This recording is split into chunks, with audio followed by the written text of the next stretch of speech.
Here is the Ford Escape, and that is the bulb there. In order to access it, we have to open up the hatch. So let's go ahead and open up the hatch. Now we need to get the light out. For that, first you need to get a flathead screwdriver to get these two small plastic caps off.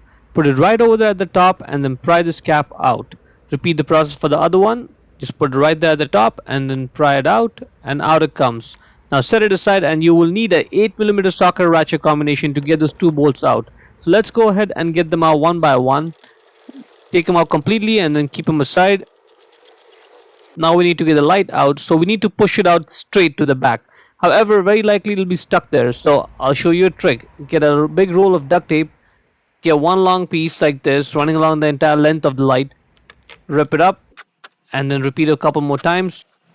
Grab them all and then yank it. The light will come right out. Now that's the bulb holder for the rear parking light. Just grab it and twist it left to loosen it a little bit, and that's it. Now it's loose and you should be able to get it right out of the light.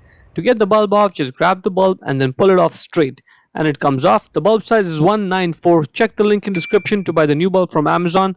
Let's go ahead, get the new bulb, and then simply push it down back into the bulb holder to secure it. And now when you're putting the bulb holder back in the light, you may have to do some twisting and turning before it just drops in and sits in flush. See, right now it's not sitting in flush. See how it's sticking out? Good. So you may have to do some twisting and turning before it drops in like this, and then twist your right and you're done. Now let's get the light back in place. Now we have to focus on this front edge over here. You see this white clip? The light needs to like slide onto that white clip over there. If it does not, it's going to be sticking out.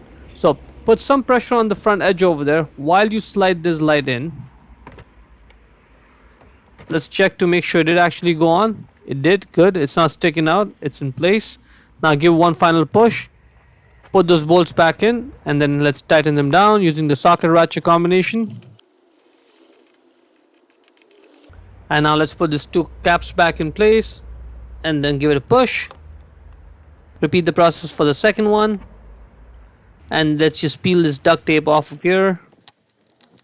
And that is pretty much it. Hope you found it useful. Before we go, let me give a quick shout out to Naya Motors Inc. for letting us use the car today to film the videos. They are a used car dealer here in Ottawa, Canada. Check out the link in the description for their entire inventory.